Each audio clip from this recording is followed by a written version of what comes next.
In 5:15, I'd like to call the December 4th Board of Public Works meeting to order. Stand for the Pledge of Allegiance. I pledge allegiance to the flag of the United States of America and to the republic for which it stands, one nation, under God, indivisible, with liberty and justice for all. Any corrections to the agenda, Robert? No correction. And I'm looking for a motion. So moved. Motion made by Mr. Ritchie, second by Mr. Barrington to adopt agenda. Any other discussion? All in favor signify by saying aye. Aye. Opposed? Aye. Opposed? Motion carried. Public input. Seeing nobody here, we'll go on to the next one. Looking for motion to approve the November 6th minutes. Motion made by Mr. Herder, second by Mr. Ritchie to approve the November 6th meeting minutes. Any other discussion? All in favor signify by saying aye. Aye. Mayor? Aye. Opposed? Carried. Next thing up, wastewater treatment plan updates. Ben? Hi, good afternoon. So on the agenda this month, I finished the BHC Tech pesticide report required by the DNR. We did testing for the last 15 months. And we did have a couple detects, but we figured that it was probably when we had our laboratory and the office building sprayed to get rid of spiders and stuff. Because ever since we stopped that, we haven't had any detects. So I'm requesting from the DNR to have us stop doing monthly testing because it's costing $170 per test. And if we're not seeing anything, what's the point? Maybe go to biannually or annually. So I will submit this to the DNR and then we can work something out with them. Does anybody have any questions on that report? Okay. So we completed sludge hauling on November 19th. This was Jeff Waldvogel Trucking's last time to work with us because he's looking to retire. And his sons were not too interested in doing our stuff right now. So we're going to be going with Badger State. They won the contract. I think it was July or August that you guys approved it. So while we were hauling out, another one of our mixers stopped working. We took it in last Monday. They're getting around to tearing it apart and see what failed on it. The last one that we had repaired earlier this year was roughly $40,000 for rewinding the motor and redoing all the seals and everything. A brand new mixer is over 90,000 right now, so it's still cheaper to rebuild it than to just buy a new one, even though they're over 30 years old. Does a rebuilt one last? I'm not sure. It's stainless steel, so as long as the seals and the motor windings, hopefully it'll last a good 10, 15 years. At least that's what we're anticipating. But if we do the plant upgrade, we might not be doing liquid sludge anymore. So in the next 10 years, we might be going to more of a drier type sludge application. But until we do all of the engineering and stuff and see what the cost of everything is, we really don't know. So we kind of have to anticipate the liquid sludge until we know that for sure. But hopefully we'll get a good 10, 15 out of them. And then let's say in the next 6 or 7 years, we go to something different. Hopefully they have some value yet on the after or secondary market. They're pretty big though, so it's going to take somebody that really needs something this size. Yep. Any other questions regarding the sludge mixers? Okay. Prior to the cold weather, we decided to clean out our primary clarifier. This primary clarifier was actually built in 1954, has been rebuilt a couple times. We're starting to see a lot of the mortar that's put on the bottom breaking away from the concrete, and it's starting to get pumped into our digesters. We're also noticing this with almost every one of our tanks that was done in '87. The life expectancy of concrete and mortar is roughly 40 years for wastewater, just because of the chemicals that are in the system. So we're really getting close to the end of our design. The plant is going to start nickeling and diming us if we don't do something within the next 5 years or so. Just giving you a warning that I might be asking for more money here and there just to keep things going. So we're gonna try to get this thing through the spring and see what the flooring looks like when we take it down. It might end up being a secondary clarifier and only used when we have high flows. Hopefully with what we did downtown this year, hopefully most of our flows will kind of dissipate and not see 4 million gallon days like we have in the past. Other than that, we're working on hopefully getting the wires run through the conduit for the security cameras for the compost bin, hopefully by the end of this week. And then Keith will tie everything into the switch and hopefully be able to see what's going on at the compost bin and catch anybody who's dumping things they shouldn't be. Other than that, that's all I have. Does anybody have any other questions? I've been here for like 3 years now, and it seems like we're just kind of limping this treatment center along. Is there a end game in sight? Are we planning? Is there a date that we're kind of So set on to replace? next year in 2024, we're going to do a facility plan. Basically, an engineering firm is going to determine, okay, what are our permit limits that we need to meet, what is coming in, what is going out. So we're doing a lot of testing on what all those things are, and they're going to design a plant that will meet the future. I think we're going 30 to 40 years in the future, just to see, okay, what can we do? And then we'll get an initial cost. And then the DNR will give its blessing on that, and then we'll look for funding. But by 2029, we have to meet the new phosphorus limits. So basically 5 years from now, we'll have to have something built. But once it all hinges on the engineering. So And you then said that's coming up next year? next year, we're gonna start doing the engineering. That's what I put like $75,000 away for budget or for engineering fees.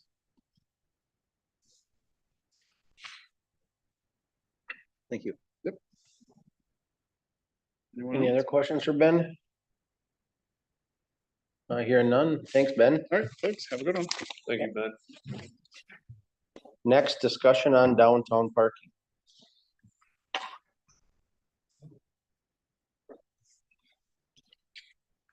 For this discussion, I'll have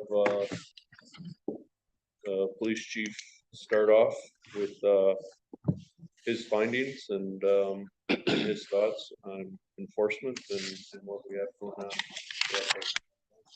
So, good evening. I'm gonna kind of touch on 4 different things. Currently, our current ordinance, just so that you are aware of what they are, kind of what we've done for parking enforcement, kind of what we've seen over the last few weeks as we've started to focus on this more with the new parking lot being done. And then I'll give you kind of a recommendation that possibly would be a solution or help us with parking enforcement and hopefully make everyone happy downtown, which hopefully we can make that happen. So I just want to start out the 2-hour parking that we have in the downtown area. So currently right now it's 2-hour parking, but that's from 8 AM to 5 PM, excluding Sundays and holidays. In our parking lots, we have 24-hour parking. So if you go park in our parking lot, you can be there for 24 hours. Those are the 2 main ones that we deal with. So then we start looking at parking enforcement. How do we do the parking enforcement in the downtown area? That's a very, very low priority for us.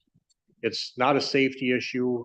Typically, we still see spots downtown, but we know that we still receive complaints from the downtown area. So when we receive complaints, typically we respond, or if we get a complaint of vehicles in a parking lot, we respond. For example, if we know that they got a blown out tire and they've been sitting there for a week, we go there and we put a ticket on it. We typically don't tow any vehicles unless it comes down to snow emergencies. But a lot of times we will contact the owners, tell them that, hey, you got to move them. What we did the week before Thanksgiving is we went out there, now with new parking lots done, we went out there and twice in 1 week, we went out there to kind of watch, see what we have going on. And so with the parking enforcement, because it's 2 hours and we can't really go out and mark tires, we have no meter system, we have no kiosk system to be able to tell us, we have no scanners to tell us in GPS where vehicles are. We would go out there typically every 2 hours and see if vehicles have moved. And it's tough to have multiple officers do that because you don't remember who saw what. So we assigned one person to do this, and they went out at 9 a.m., 11 a.m., 1 p.m., and 3 p.m. And in the 2 days, we wrote 4 tickets. So it does happen. There are violations out there. But also remember that a lot of times, if we went out and checked, for example, at 9 a.m., that vehicle could have been parked there since 6 a.m. legally. So if it's there at 9 and we see it at 11, that's when we would typically give it a ticket. Now, if that vehicle, for example, we check at 9 and they park at 9:01 p.m., the first time we see it is at 11. And we would enforce it at 1 because that's when we know it's been parked there for 2 hours. Now, if we had like a parking meters or kiosk system or something that we could go around scan plates to see if they, for example, if they had paid for it, it's real easy. They tell us, okay, this car's been parked for 2 hours, and we can just randomly go and tag them whenever. So as you see, it makes it a little bit more of a problem. The same with the 24-hour parking in the parking lots. With having multiple shifts working and stuff, unless you intentionally go out there and take notice of a vehicle and make sure that's in the exact same parking spot, which the parking spots aren't numbered and stuff, it's sometimes difficult to enforce it.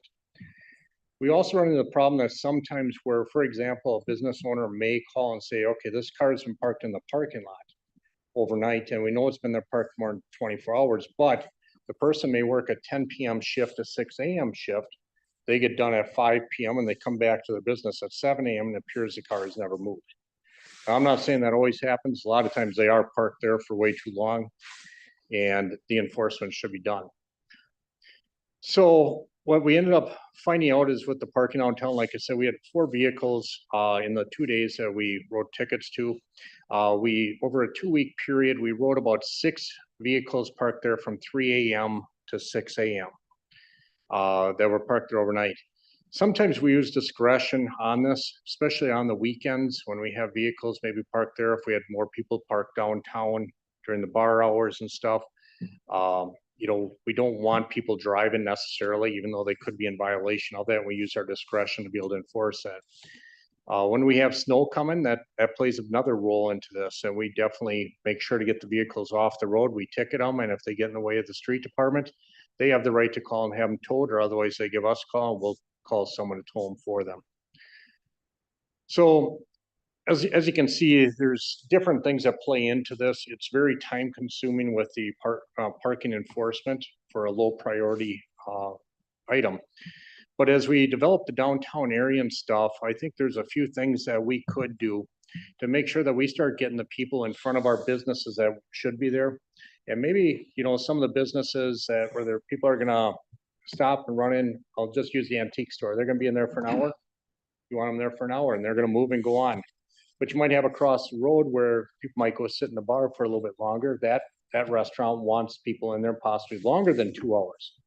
So we got to be cautious on how we do this. But for the most part, with the new parking lot opening up, I think it gives us an opportunity that employees and stuff of people that work in the businesses to make sure that they're off the street so that we open up the spaces for them. One of the things I see that we could do for the parking lots is that we look at, you know, where there is no parking in any of our parking lots from 3 a.m. to 6 a.m. But yet to help alleviate the vehicles that are parked on North Water Street, which a lot of times are people that live above the buildings and they have not a lot of places to park. There's a possibility with the new parking lot that you could, tag certain spots to be sold, maybe by the year, or you have spot one that has a tag in the window and you rent that spot for the year. And maybe do 5 of those, 8 of those, 10 of those, whatever you find you have to do. And maybe we have to do the same in Dodderman parking lot. But instead of having 24-hour parking, we have no parking from 3 AM to 6 AM, just like we have in the downtown. It makes it real easy for us to enforce. If we see a vehicle there, we ticket it, and we probably won't have the problem again the next day.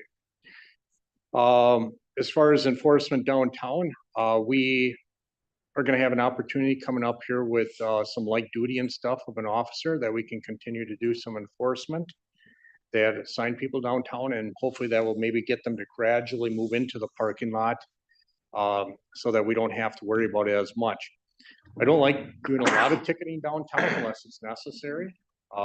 It's one of those things that you don't want to scare people away from our businesses, but yet we want to make sure that people can go to our businesses.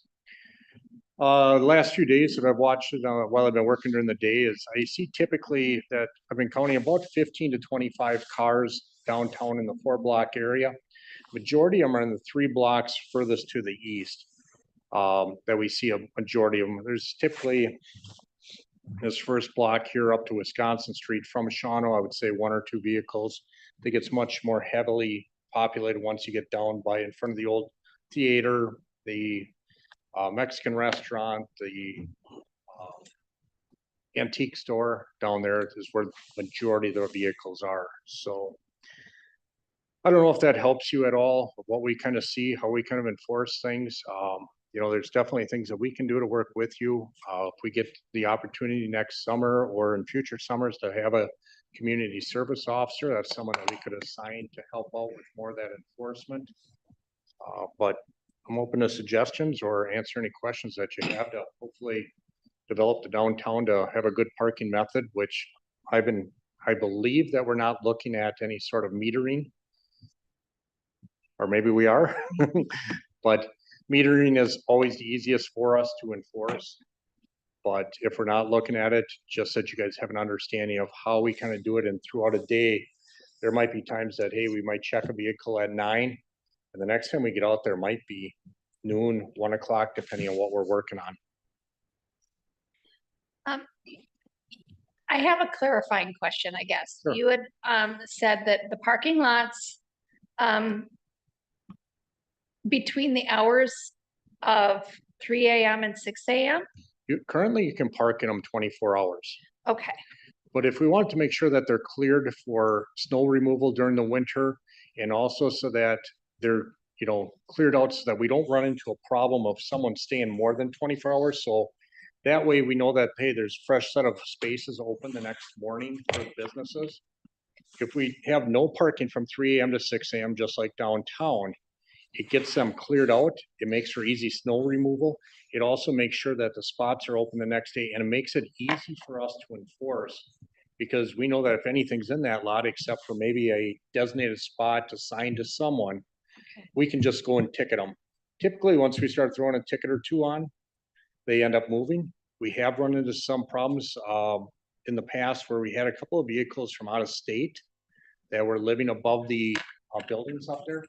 When we put a ticket on a vehicle, if they don't pay it, we can have the license plate suspended.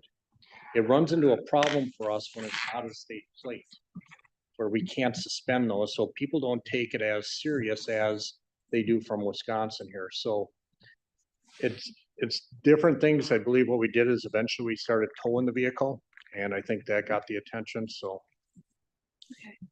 I just heard you say that 3 to 6 and I got a little Yeah, confused. I no, needed that currently clarified. it's 24 hours, but if we want to make, since now we got a new bigger parking lot downtown, we want to make sure to develop it for the downtown area, Mhm. that the spaces are empty every day to get ready for the next day of business.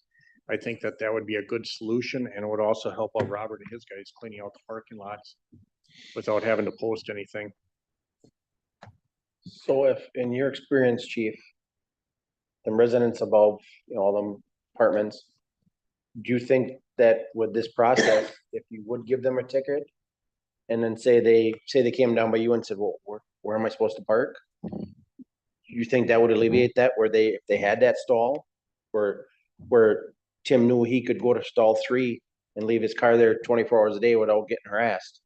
I think that would, you think that'll help I think it repeat definitely would. offender stuff? I think, giving people an opportunity to park somewhere is definitely gonna help. I think some of the problems that we've had in the downtown area is that people want to park there overnight because they live up above, or they go into the parking lot and they end up leaving it there for a few days. And what we've seen with that is, especially not in the designated area, they end up, when they do leave it there, let's say they go out of town and leave vehicle there, and during the winter months, it gets plowed in. I think this would just, hey, Jeff Schluter has spot number 1. I've got a tag in my window. I know I can park there every single day. I don't think they'll be parking in our downtown area. I also don't think that they'll be parking in the areas closer to North Water Street if you designate spots. I'm just saying, for example, in the northwest corner of that parking lot, where you have 5 designated spots, they will park there, especially if you have all the rest of it, no parking 3 AM to 6 AM, because they don't want tickets. So if chief, you have stall 3, say, and you get there and there's a car there. And obviously I know they can call you and say, hey, police department, there's somebody in my stall, but in the meantime, we just hope that they don't park in like stall number 2 or something, then you get a domino effect, you know what I mean? And that could happen, but we also have the authority to be able to remove that vehicle if we need to. So typically what we would do in a situation like that is we'd probably place a ticket on the vehicle, we'd run a plate. We would try to contact the owner prior to towing it. I don't think being a jerk and towing it is the answer unless you have to. But if we need to remove it, we would remove it. So I think there's alternative ways to be able to do this to make sure that it does work. But I would think that if we have it correctly signed, that people would obey those rules, especially if we went out there and we were real aggressive, especially at first with the parking, which we'd be more than happy to help out with. Okay, thanks. It seems like there's a lot of cameras downtown. I mean, isn't it possible to just check the camera like every hour or whatever and say, okay, that, instead of sending an officer down there, I mean, you could line them up and look at 10 different frames of every hour for 10 hours or whatever. I mean, You seems like- could do that, but you also have to make sure that vehicle didn't move. So as you could have, for example, some of the problems we've ran into in the past is with the 2-hour parking, is people would go and they'd actually move their vehicle 6 inches. Or they would move one spot. So to be able to do that, we would technically probably have to watch the whole frame. First of all, we don't have the manpower to be able to do that and to continuously do it all day long. That's why, we've done kind of selective parking enforcement when we've done it. We haven't seen a lot of problems with no parking spaces downtown. But like I said, we'd be more than happy to start doing more, especially as we make changes, or if there is changes with the new parking lot, we can go down there and address it more aggressively to make sure that we get things corrected here. In my experience, it seems like there's kind of a handful that are the problem. There's certain vehicles, half a dozen, that are the ones that are the issue. So I mean, it's easy to identify those vehicles. And that's where we're, like I said, we went out a couple weeks ago. I'm guessing we identified a few of them. I know that 2 of them, one of them was an employee of a business. And I think even possibly sending a letter out to the business owners, even from myself or whatever here, addressing them to suggest that their employees park in the parking lot would be a good start to that. But yeah, I'm kind of looking to follow your guys' guidance as we change the downtown area. I want to make sure that once we get it set and up and going, we make sure that it works for us.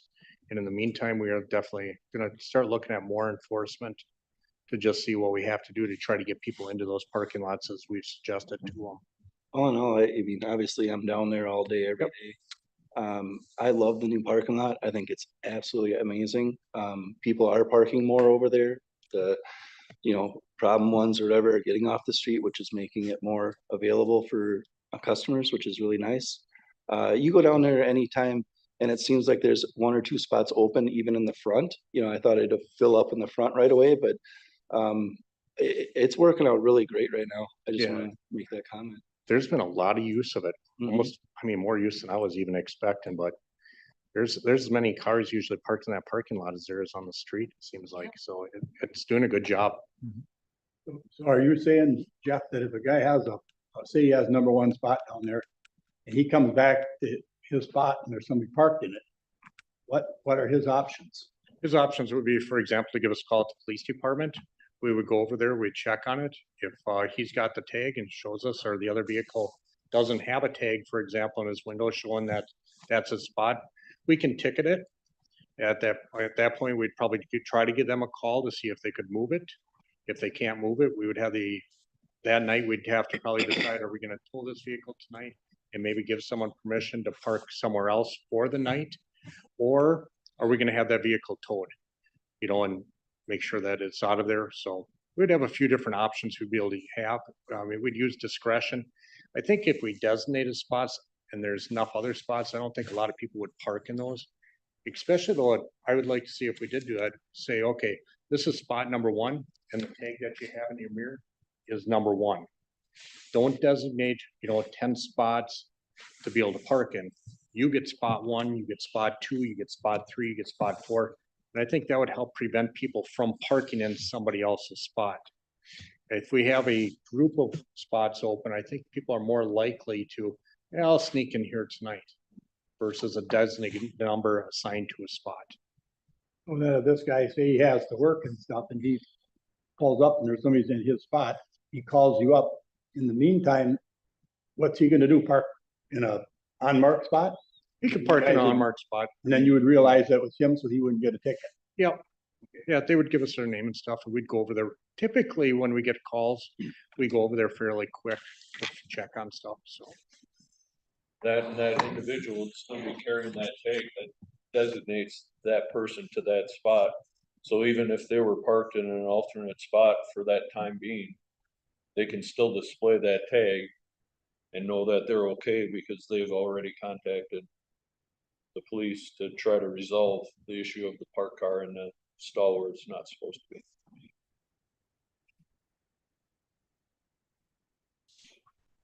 I like the idea of changing it to no parking in the parking lots from 3 AM to 6 AM.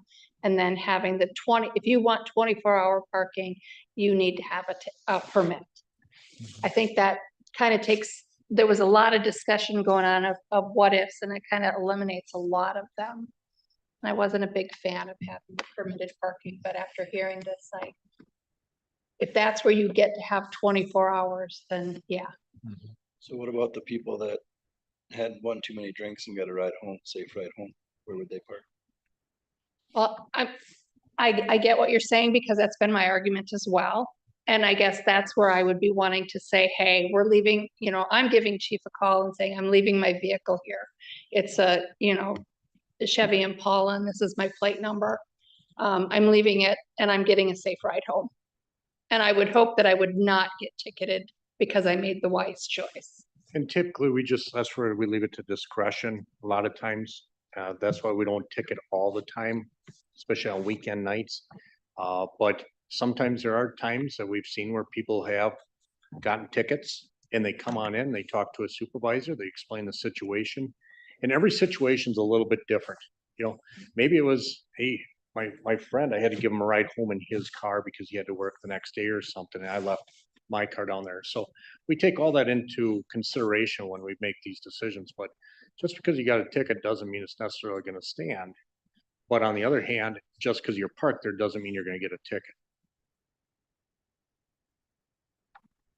I kind of like the idea we're talking about assigning some spots and assigning a number. Like you're saying, you're #1 and you're parked in #1 and you can enforce it as #1. And I think if there's no reason why, say, we designate 10 stalls or whatever we start out with, we can always add as we need them. And to me, if I was downtown and I was drunk and couldn't drive home, I would make sure that myself or somebody called the police department and told them, my car is down there. And I'm sure that they're not gonna give me a ticket. Well, and if You- I can, you yeah, got to- You say that sober, but no, you wouldn't be college, you'd be just, well, I'll get the ticket, I'll go talk to him in the Yeah. morning. You still Yeah, have I the mean, ability yeah. to cancel. And if I get a ticket for parking, that's a heck of a lot less to deal with Exactly. than a ticket for drunk driving Right, or any other consequences that could cause. We can't set rules for No, the person that decides to overindulge downtown. I mean, that's, like you said, chief, that's your discretion, right?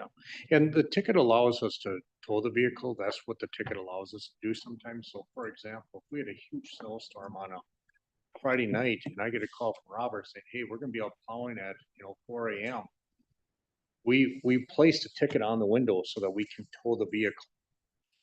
And so, maybe you left it there because you were drinking too much that night, but unfortunately, we got a snowstorm and we had to remove it because of the snow removal.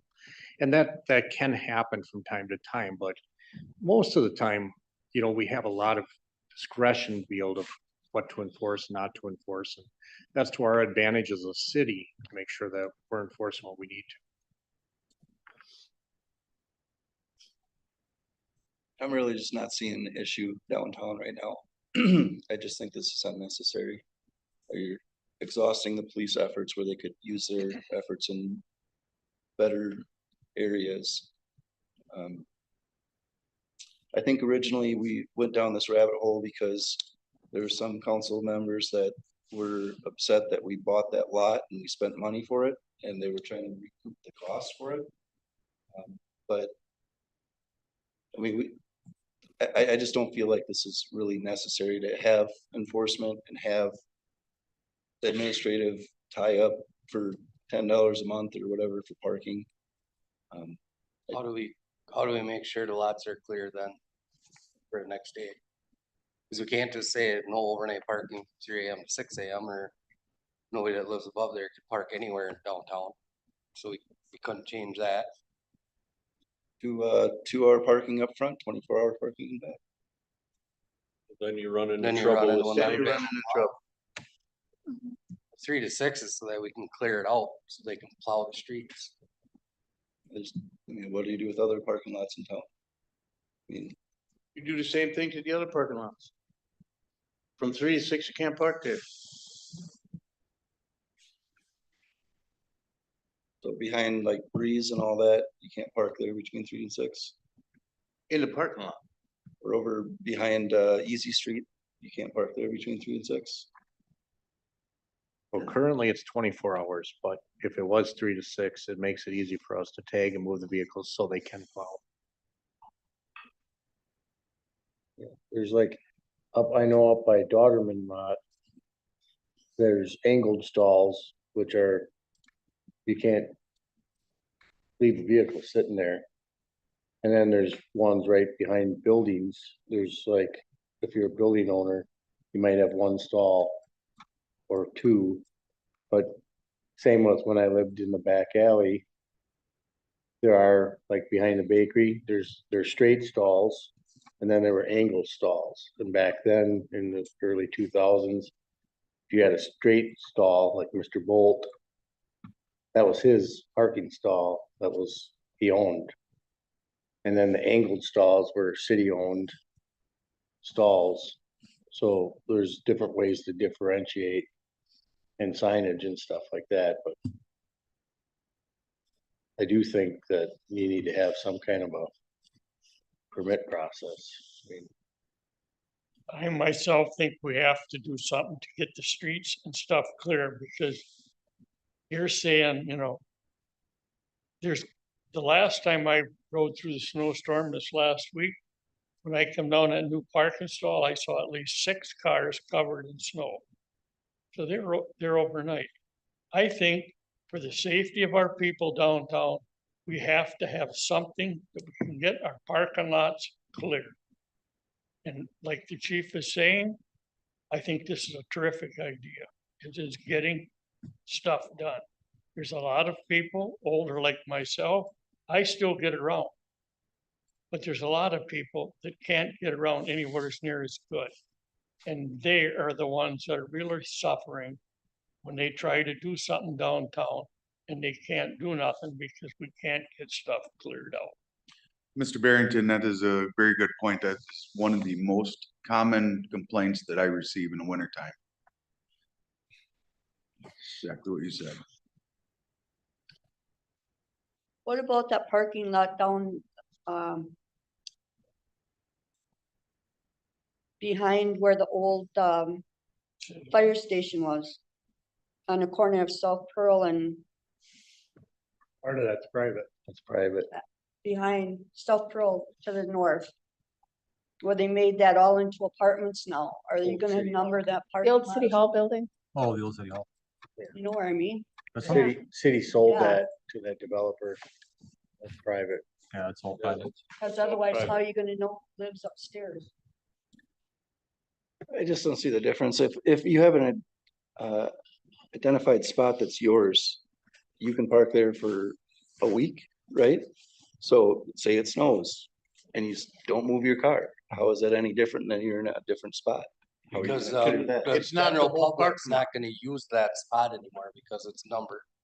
So the general public that's complaining about the parking lots not being clear won't be in one of them 10, whatever arbitrary number we come up with, they won't be in them spots. The people that are assigned them will be in them spots.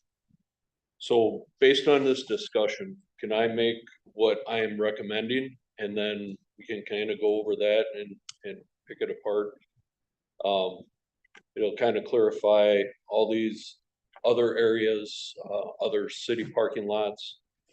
If we go with what Chief was describing as all city parking areas, no parking, 3 AM to 6 AM, or by permit only. The permits would be a hanger system on mirror or be able to be placed on the dash. It would be an annual permit at $10 a month. And it would be prorated, so if you have residents that are living up above and they're like, I'm gonna be here 6 months, it would give them a reason to bring that permit in for that permitted area, recoup their money back for the months not used, and we would have that permit able to hand out to the next available tenant if they choose to park in that area.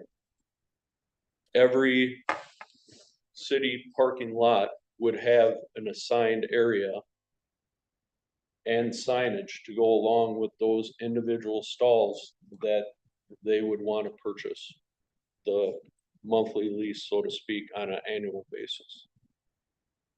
So When they go to get the permit, there would be a sheet that goes along with it describing what they should do in case of a snowstorm, that they would be in their assigned spot. Once the parking lot is cleared, as long as they display their tag, they're able to park in an alternate spot for 1 day. And our crews could come in there and clean that up in no time. And they would be able to return to their spot. It would have a, I'd have to go through it and make sure that everything's there that they would need information wise to know that I have to do this if this happens. It would alleviate all the upfront parking that I see every time I drive in. Not saying that there's not a boatload of parking already now with this new lot, but when I go down there, there are businesses that have asked me about, what are we gonna do about this? All these spots are parked in more than 24 hours. In order to try to signage parking lots with like a 2-hour area, if you look at that new design, the only real spot you have to place any signage, you would have to get an agreement from both building owners to place something on their building as far as signage, because you don't want to put anything in the sidewalk area, and there's no way you can put it in front of the sidewalk area. This way it's cut and dried. You have signage at all entries stating that no parking from 3 to 6. except for by permit. And all that signage on the north side, starting on the northwest corner, working towards the east, would fill up per the need. And we would only use those stalls that people come in and want to purchase.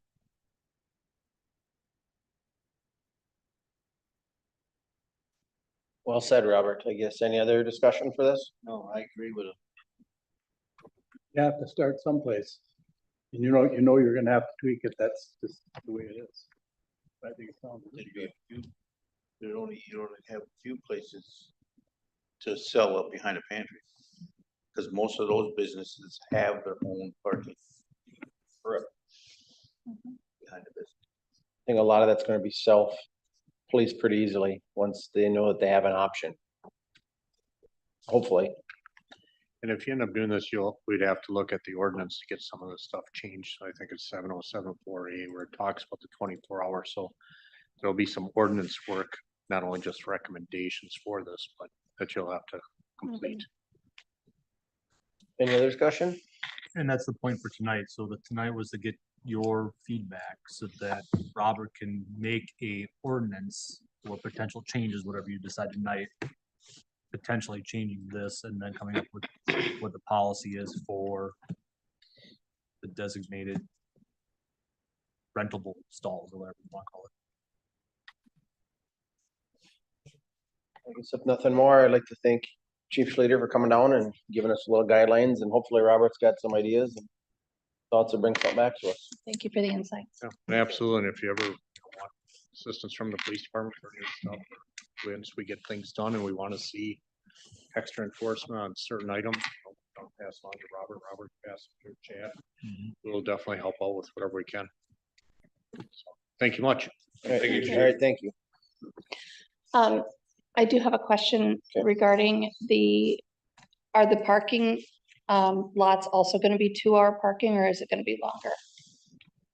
Just Parking as long would as they, have the same signage at every parking stating that there's no parking from 3 to 6 AM except for by permit. correct. The downtown, like the street parking, you got 2-hour parking. Are the parking lots gonna have a 2-hour restriction as well, or no? Okay.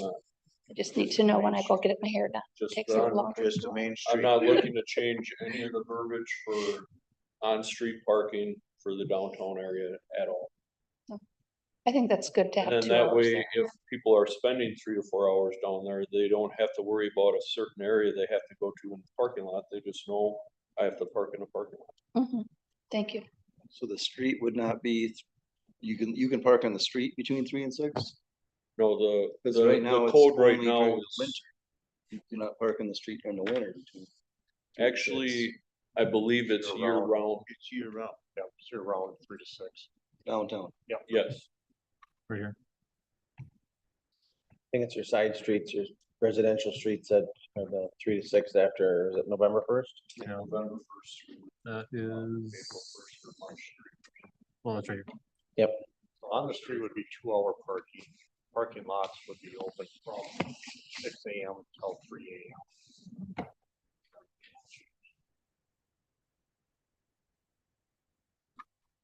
So otherwise we'd have a problem if you changed it for 2-hour parking in the parking lots, because all your business owners are gonna utilize that parking lot. If they have to go move the car every 2 hours, they're gonna be pissed. Then we can leave the street open. Hopefully, employees parked in that lot during the day. People can pull right up in front of your business for the 2 hours. Right. This, by the way, goes back to 1924. It was on a front page article.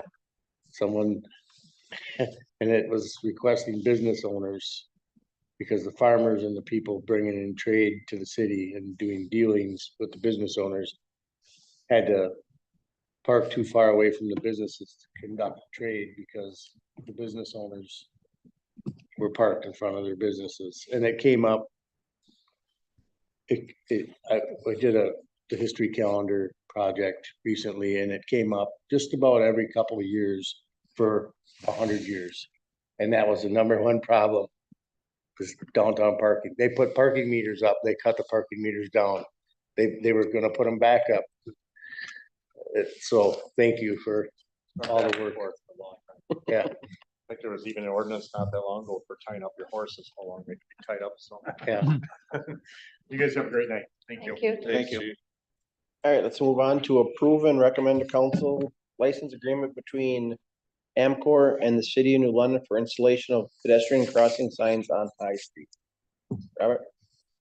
Okay, MCOR reached out to me, midsummer. So on High Street, they have, numerous pedestrian crossings. And right now, if you go down there, you can see they have the signage in the center, indicates state law must yield to pedestrians. They're beat up and they were looking, for a way to improve safety for their employees. So they approached me about putting up these solar lit,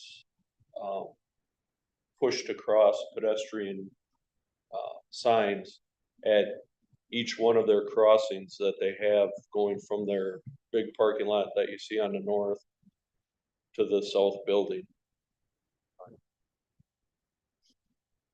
There was 5 there, I believe. Can you bring up the packet? Chad, they had them all listed in the agreements. There's the placement of the signage, the direction it would face, and for which crossings. Now, being that they were willing to fund the cost of these and maintain them, but the placement puts them within the city right away. So in order for them to place these signs in the right of way,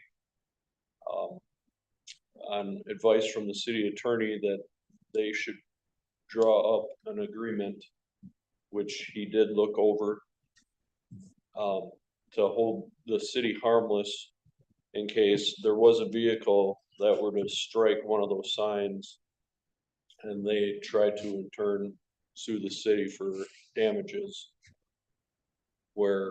because of it being placed in the city right away.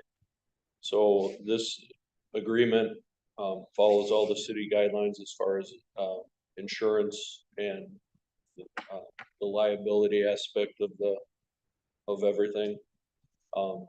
And it would give them the right to place these signs on High Street. Definitely don't see a downside to it. Safety is number one, I guess. I'll make that motion. Motion made by Mr. Dorsey, seconded by Mr. Herder to approve and recommend to council license agreement between Amcor and the city of New London for installation of pedestrian crossing signs on High Street. Any other discussion? All in favor signify by saying aye. Aye. Opposed? Motion carried. Next is approve and recommend to council a regulatory sign resolution. So for this one, it would cover placing stop signs at Lincoln Court and Wolf River Plaza. Now that we have that new intersection and with the where the parking lot comes into that intersection, we need placement of a stop sign at that location. There was already one at Wolf River Plaza for that stop bar. So that one already exists. The verbiage about regulatory signs in all city parking areas, this would cover the exits leaving the new city parking lot. And then in the same resolution, there was stop sign placement out on River Road at the railroad crossing. And the only reason that right now they're yield signs, The Railroad Commission, sent me a letter about, they have what they call a vision triangle. And even though that train moves super slow, there's still a requirement within the state that says you have to have 300 feet of visibility from center point of tracks in either direction on that roadway. So you go from center point of tracks up the road and center point of the tracks where the road intersects down the tracks. And all that area has to be cleared in order for that to remain a yield sign. Now, to alleviate that, stop signs can be placed there and that requirement goes away. The only hangup with switching those out, yield signs are the responsibility of the railway. Stop signs are the responsibility of the municipality. But instead of clearing out that whole corner, it's an easy fix for that crossing. The only thing I have to do is contact the railroad company because the sign that it's placed on is the property of the railroad. And we meet down there, they take their yield sign off, we put our stop sign on. That road, ain't that a private road? That is not a private road. That's Junction Road. River Road is to the left. Cause that goes down to the old junkyard. And as far as I know, that's private. We're, You're down. keep further. going, yeah, keep going to the south. No, I didn't. I thought that was a private road for that parking lot on. Right here, right? By the No, substation. you're over, Down over to the west, Oh, down here. right there, Yeah. that crossing. Where it goes on. Okay. Cause I thought Junction Road, that was private. It's not a private road until you get to the end of it. But it comes over on this side, on Right, where it crosses the tracks. It's not. What about, there's so much on the north side of the tracks too that I thought belonged to the junkyard. It actually belongs to the state or, Some- Yeah, we were just looking at the wrong road, that's all. yeah, River Road is right there. yeah. So this is. the That is the location crossing. Yeah. that you're looking at, yeah.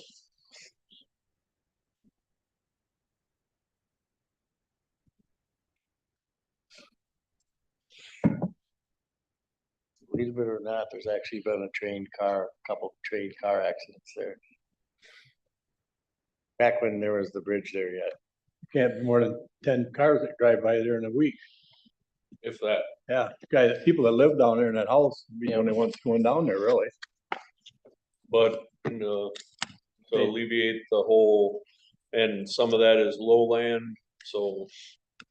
To have to get a DNR permit to clear brush and all that other stuff, it's as easy as putting up stop signs. I'll make that motion. Second. Motion made by Mr. Dorsey, seconded by Mr. Herder to approve and recommend to council a regulatory sign resolution. Any other discussion? All in favor signify by saying aye. Aye. Opposed? Motion carried. Robert, director's report?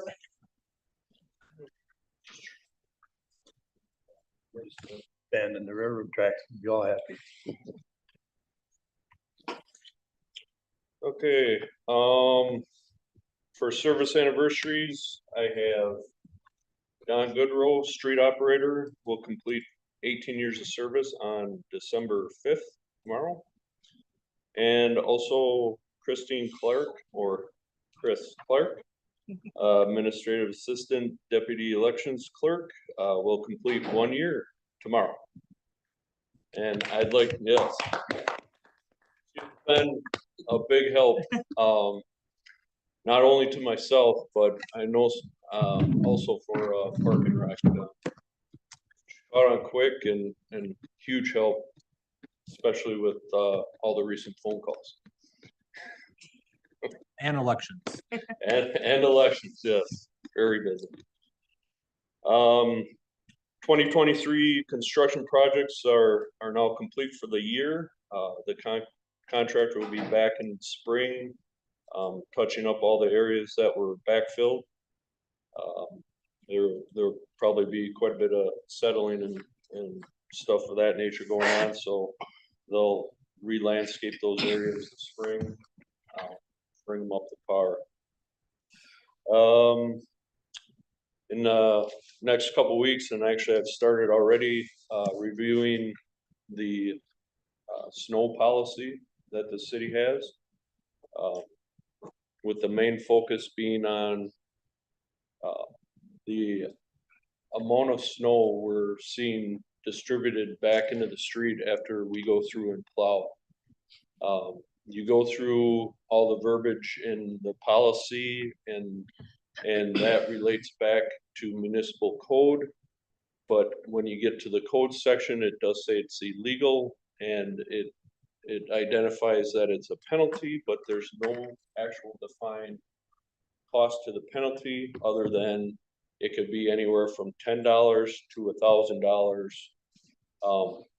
as well as, you know, any municipal code in that whole system. So I wanted to relate directly to this offense. So I'm able to send a letter out that states this will be your fine if you continue to blow snow into the street or remove your snow across the road surface to the other side of the road. Things of that nature that are identified in the policy and in code. So I'll be working on that in the next couple weeks. And just to let everybody know that leaf collection is still going on. Last week we had a breakdown with the equipment with the tink claw. They were both down and the part was supposed to be in early last week. We reached out to the company. They had issues with their supplier. So what they did this morning was put some of the old bushings into the unit that had the non-leaking cylinder, and they started collecting leaves again today. And then when they get the other one up and running with the bushings, we'll have two available, but we plan on getting through that the rest of this week and having that completed. Hopefully with the nice warm temperatures. I mean, it's supposed to be 51 on Friday, so we can get that all cleaned up, taken care of. So the ones that were plowed up on the terrace, they're supposed to put them back on the road? If they haven't been through your area today, then yes, you can. What happens, they're kind of frozen in that snow right now till it melts. It's just- Wyman got hit pretty hard. I got hit pretty hard. Me personally got hit very hard.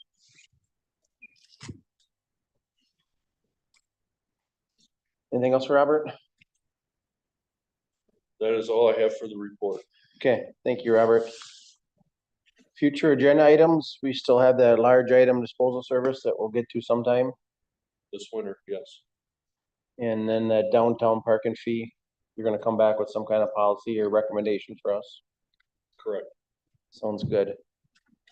Date and time of next public works meeting. We have a holiday there. We have a holiday on the 1st, so if it works for both chairs of Park and Rec and Public Works, we're thinking about going back to back. But I spoke with Ginger and she said her agenda would be quick. That if you could start Park and Rec at 5 and we could go immediately following with Public Works, if that works for the both of you. I don't know why it wouldn't work, but we've done it before, so yeah. Okay. You okay with that, Mr. Bissell? Yep.